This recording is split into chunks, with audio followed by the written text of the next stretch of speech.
ಹಿಂದೆ ಸಿದ್ದರಾಮಯ್ಯನವರು ರಾಷ್ಟ್ರ ರಾಜಕಾರಣ ನನಗೆ ಆಸಕ್ತಿ ಇಲ್ಲ, ನಾನು ರಾಜ್ಯದಲ್ಲೇ ಇರ್ತೀನಿ ಅಂತ ಹೇಳಿದ್ರು.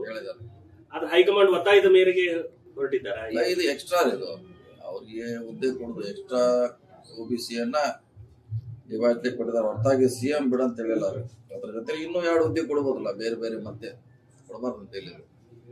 ಸರ್, CM ಬದಲಾವಣೆ ವಿಚಾರ ಕ್ಲೋಸ್ ಅಂತ ಹೇಳಿದ್ರಿ. ಈಗ ಸಚಿವ ಸಂಪುಟ ಪುನರ್ರಚನೆ ವಿಚಾರ ಏನಂತ ಸರ್? ಅದೇನಿದ್ರು ಅವ್ರನ್ನ ಬದಲಾವಣೆ ಕೇಳಬೇಕು. ಮಾಡಬೇಕು ಅನ್ನೋದು ಮತ್ತೆ ಅವಕಾಶಕ್ಕೆ ಬಹಳ CM ಅವ್ರನ್ನ ಕೇಳಬೇಕು, DCM ಅವ್ರನ್ನ ಕೇಳಬೇಕು. ಅವರೇ ಅದಕ್ಕೆ ಸರಿಯಾದ ಉತ್ತರ ಕೊಡಬೇಕು. ಯಾಕಂದ್ರೆ ನಾವು ಮಂತ್ರಿಗಳಷ್ಟೇ ಇದೀವಿ, ಅದನ್ನ ದಿನಾಂಕ ನಿಗದಿ ಮಾಡುವಂತ ವ್ಯಾಪ್ತಿ ನಮ್ದಲ್ಲ. ಅಧ್ಯಕ್ಷ ಕೇಳಬೇಕು, DCM ಕೇಳೋದು ಸರಿಯಾದ ಉತ್ತರ ಅವ್ರು ಕೊಡ್ತಾರೆ. ಅದು ಪೌರಾಣ ಬಿದ್ದೈತೆ ಸರ್, ಪೂರ್ಣಾರಾಮ ಸರ್, ಪವರ್ ಶೇರಿಂಗ್ ಅಲ್ಲ. ಯಾರಾಗವ್ರು ಯಾರು ಬಿಡೋ ನಾವನ್ನ ಕೇಳ್ಬೇಕು. ನಾವಿಲ್ಲೇ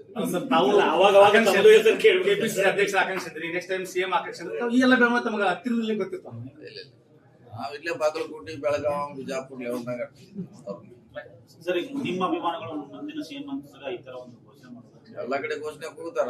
ಅಂದ್ರೆ ಮುಂದಿನ ಸೂಚನೆ ಅಷ್ಟೇ, ಅದು ಹಿಂಗಿಂದಲ್ಲ.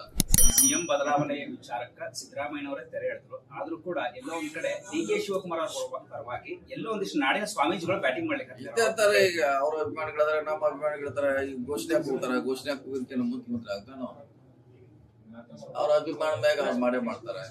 ಸರ್, ರಾಜ್ಯದಲ್ಲಿ ಅದ ಅಂತಿಮ ತೀರ್ಮಾನ ಯಾರು ಮಾಡೋರಿ? ಶಾಸಕರು, ಹೈಕಮಾಂಡ್.